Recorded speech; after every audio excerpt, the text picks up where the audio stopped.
So there's a plus and a downside of getting the graveyard shift. The downside is obviously, I'm wondering how much stamina you still have. The upside is you've probably covered a lot of the content of our presentation, so we'll be able to summarise a few bits. Anyway, Mary and I are presenting on behalf of our esteemed colleague Bernadine Brady as well,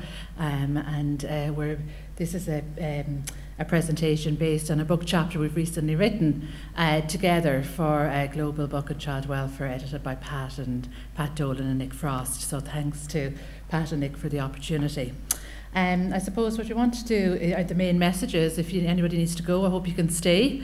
I suppose our main messages is really thinking about the challenges, particularly of using mentoring in relation to young people who are categorised as being at particularly higher risk, and we're looking specifically at young people in the child protection and welfare system from that point of view. And I guess our observations are, certainly me coming from sort of a social work background, would say that even though youth mentoring is a very preventative, effective intervention, we often don't use it as much as we should within a formal social work context, and that there's this balance that we need between the complex needs of the mentee and the perceived capacity of the mentor to meet those. We'll come back to some of those points you can read. So what we're going to do is give a brief overview. The brief overview of background literature is very brief. We're going to talk a little bit about the Big Brother Big Sister programme, looking specifically at how mentoring has worked within BBS for young people who are at higher risk, and then we're going to end, I suppose, with a few sort of messages that you can take home for practice. So first we wanted to play a little clip. I think that video speaks for itself, and thanks very much to those who were involved in making it. The arguments in support of youth mentoring, I could test you and see if you know them at the end of today. I could leave you to read them and read our great chapter.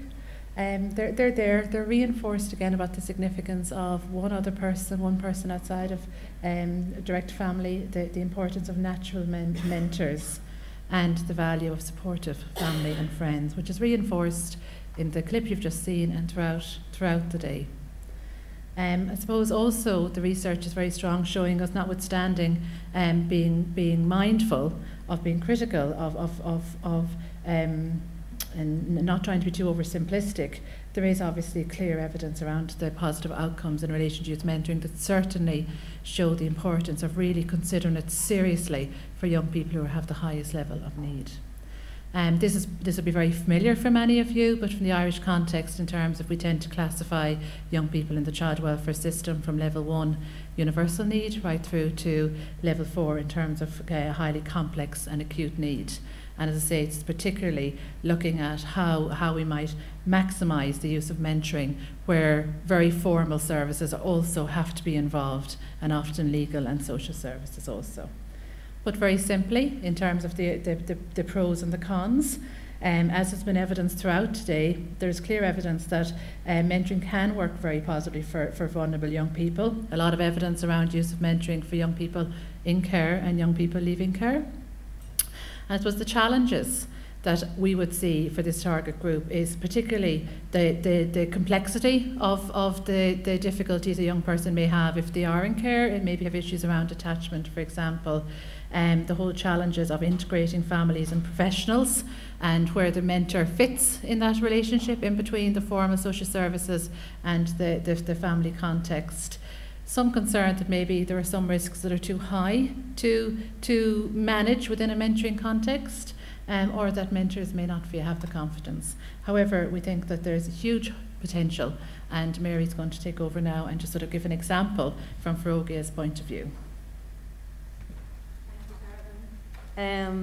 I'm delighted to be here, and I suppose I was delighted with the collaboration with Bernadine and Caroline. They're an absolute joy to work with, and I think it further develops the relationship we have here with NUI Galway, one which Feroga is delighted to have and develop over the years, and this is just another aspect to that.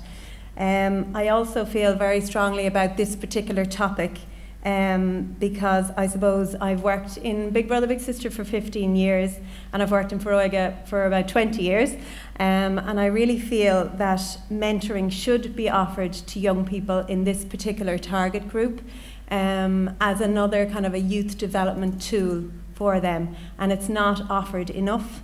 Now, in saying that, it's not for everybody, and it's not suitable for everybody, and I'll bring you through that in a minute about how we, I suppose, deem young people suitable or not. But it's not suitable for everybody, but for those it is suitable for, it can have life-changing effects on them. And we've heard from Emma earlier on, and we saw in the video clip with Noel that for young people that it is suitable for, the outcomes for them can be life-changing. I'm not going to go over the Foróige piece and the Big Brother Big Sister piece because I know we're running short on time, and Emma and Sean have explained it brilliantly already. But the one thing I would like to say is that our vision, when we set out in Big Brother Big Sister, there was a number of us in a room. We were trying to come up with our vision and our mission, and you know that all takes time and effort. But I think our vision still stands true to today. And that is that every young person that needs or wants a mentor in Ireland would have access to one. And I suppose as we try and grow and develop the programmes, we can be more inclusive of young people with higher needs. Because in essence, they do involve, I suppose, a little bit more in terms of staff capacity, and it's something that we have to cater for and ensure that we are inclusive of those young people in our service. So, in relation to the book chapter, we looked at the benefits of mentoring for young people. So how can young people benefit from mentoring? And we drew on quotes taken from the qualitative case studies that we did in Big Brother Big Sister evaluation in 2011 to reinforce, I suppose, the main themes coming out of this. So the first benefit we would like to draw attention to is that it's time out for these young people, time out of their lives, of their worries or their stresses, just to enjoy shared activities with a mentor who I suppose they're compatible with and who they have common interests with. So whether it's kicking football, playing pool, going to a football match, listening to music, whatever it is they're interested in, that they would just have time out away from their worries and their stresses to be a child, to be a young person, and to just get relief from whatever it is might be worrying or bothering them. And this is critical, I suppose, in terms of the development of the friendship with their mentor, because in all of the research that Caroline has gone through earlier, and in a lot of the research that was mentioned this morning, it's crucially important that the friendship develops, because out of a very strong friendship will come the outcomes for the young people in terms of their confidence and their self-esteem. So I suppose it's a trickling effect. You know, you have a strong relationship, and from that the learning can come in other areas of their lives. So building a solid, positive relationship is the starting process. The next thing then is that the learning from this relationship, we encourage that learning to transfer into other relationships within their lives. So whether it's family relationships with their parents or their siblings, or whether it's relationships with their peers in the community or their teachers at school. So the learning in that one relationship with their big brother or big sister would transfer and enhance other social relationships and their social network.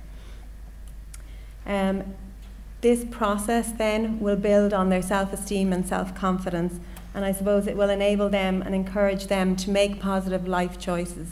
So in other words, I suppose instead of going out drinking, as Noel said earlier on, you know, it encourages him to think about school maybe, and encourages him in relation to after school activities, and encourages him to stay away from, I suppose, the temptation of drugs and alcohol or negative choices in relation to his own health and well-being. The next thing then is that it provides emotional and practical support to that young person. So emotional support if they're not having a good day or they're not experiencing, you know, positive relations, that they have somebody to go to talk to about that.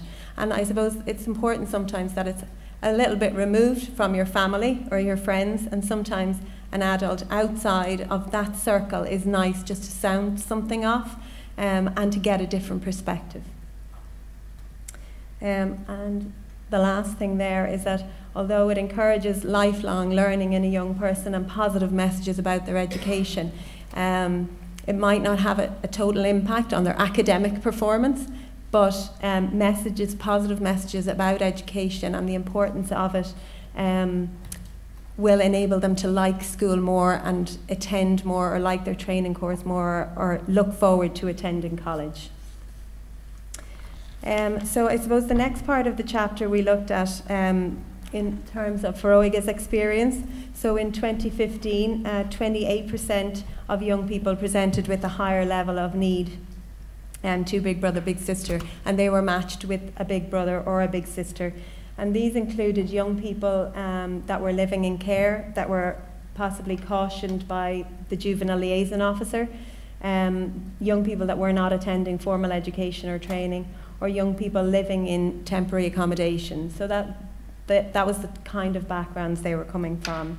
In terms, I suppose, of the issues that they presented with, things like social isolation, bullying, alcohol or substance misuse within the family, not necessarily themselves, but maybe a parent or a sibling, bereavement, the impact of parental imprisonment, and experiencing abuse. So, as I said earlier on, everyone is not suitable for Big Brother, Big Sister, and I suppose we have a lengthy eligibility criteria of who is suitable and who is not suitable. And what we are looking at is young people between the ages of 10 and 18 years. They must want to participate in the programme, so we provide information to them, and it's up to them as to whether they want to participate or not. And I think this is crucial when you're trying to promote a friendship with somebody, that they have to want to do it. There is no point, as somebody said earlier, I think it was Oscar, dragging somebody kicking and screaming. You just can't do it. So they must want to participate, so we provide them with the information, and it's up to them as to whether they want to do it or not. And then they must have needs that are suitable to volunteer intervention. So when we're looking at the young people in this higher risk category, they have needs, and their needs vary across the board, and I suppose that's down to the professionalism of the Big Brother, Big Sister staff in order to decide, are their needs suitable for volunteer intervention or not. So the caseworker assesses that and decides whether or not the young person is suitable.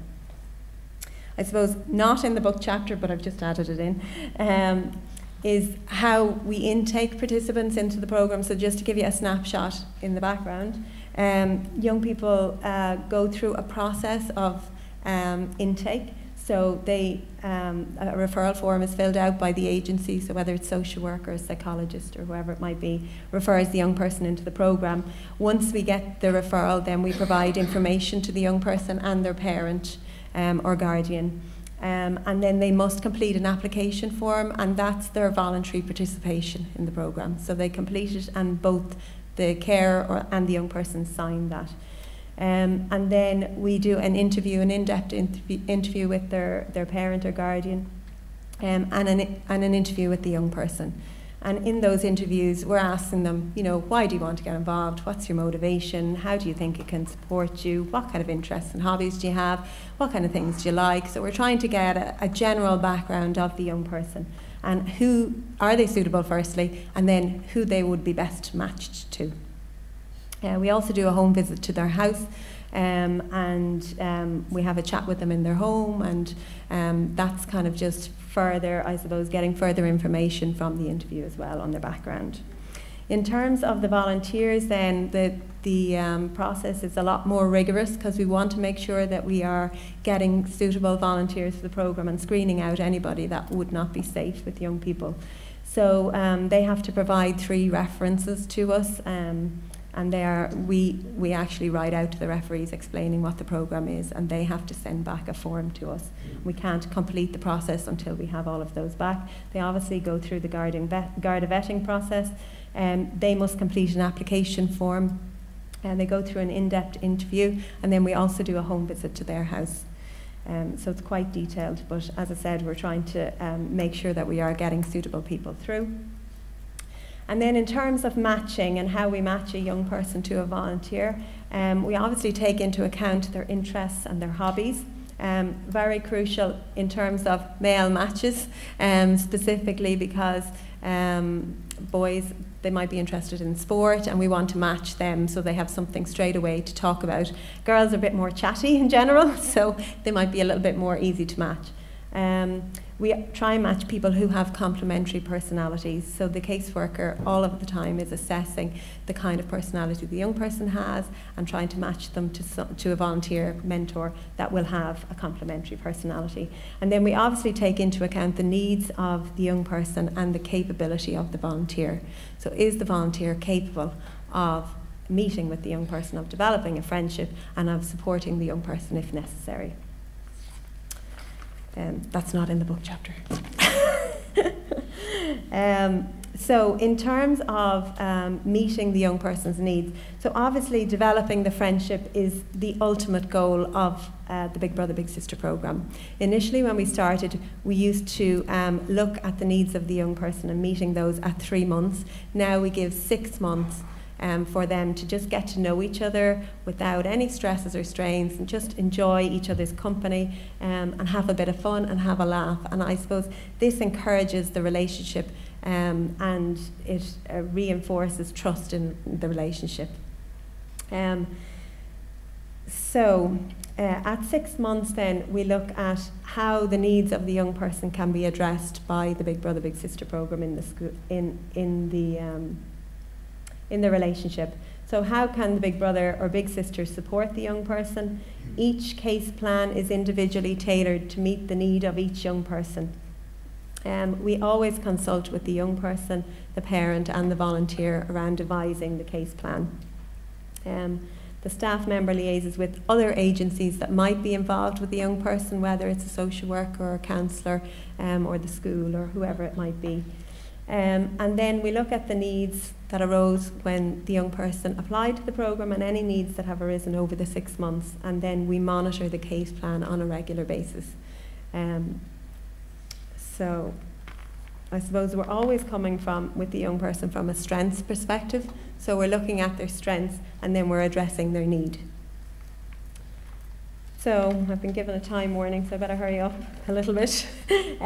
So just in terms of our experience in Foróige's Big Brother Big Sister programme, I suppose the factors that help maximise the chance of a successful mentoring relationship is that the young person has a clear understanding of the programme and wants to be involved in it and has needs that are suitable to volunteer intervention. That the volunteer is committed to the programme. The volunteer is capable and open to be matched with a young person of higher level of need, and this is, I suppose, asked at the interview section. The volunteer is trained before they're matched to the young person in child protection and in their role as a mentor, and then they're trained and supported throughout the life cycle of their friendship. We don't give them a detailed history of the young person in advance of matching them up. We don't want them to have preconceived notions about the young person, and we really feel that this is important in terms of developing their friendship with the young person. We try and match really well, the majority of our matches work out brilliantly because we've put so much groundwork into the interview section and the home visit section. So, as I said earlier, they're based on common interests, common personalities, and the needs of the young person being matched to the capability of the volunteer. And then, obviously, it's really important to have staff that are proactive and support and supervise the match on a regular basis. We have a schedule of supervision, which is monthly, that we have to follow with the young person, with their parent, and with the volunteer. And the staff person is also the contact for outside agencies, and this protects the Big Brother or Big Sister, that they're not in contact with those agencies, it's the staff person. So just some barriers, I suppose, or challenges that we've come across, obviously, and it came up there earlier on, the recruitment of suitable volunteers, especially male volunteers, is always a challenge for us, and more specifically in relation to this target group, young people that are volunteers that are open to be matched to young people that are higher level of need. the young person's needs become too acute for the volunteer to deal with. So the staff would be monitoring this on a regular basis, and if we need support of outside agencies, we would access that support. The young person and volunteer do not connect, so this is always, I suppose, a challenge, and you don't know until you match them up. So in this case, if it did not work out, we would look to rematch the young person to a different volunteer and rematch the volunteer to a different young person. And then finally, it takes time to manage matches, and it takes more time to manage matches where volunteers are supporting young people with higher level of need. So we just need to be mindful that staff have the time and capacity to do that. And I'll hand you back to Caroline just to finish up. Thank you. Very much, Mary. So I'll let you consider the messages, just I'm conscious we have time. I suppose our key points kind of concluding this, it's been a pleasure really to, for me, particularly in my lead role in social work, it's been really inspiring in terms of how can we maximise the use of youth mentoring in systems, for example, the Child Protection and Welfare System as a sample. And I suppose our guidance points to colleagues is, well, first of all, find out and engage with the mentoring service in your area, and to be familiar with the excellent research that we have, to sort of consider mentoring as an option with children and families, as well as other formal services that children and young people sometimes find harder to engage with. And to include a mentoring agency as a key support. Take time to discuss progress with young people, and to ensure the professional training, talking to myself now, includes teaching on mentoring. And I suppose this is sort of I think a good slide to end the day generally in terms of the presentations, that we're not saying that mentoring is not a panacea, but can produce quality outcomes for young people presenting with higher levels of risk. So thanks very much for your patience, and that's us finished.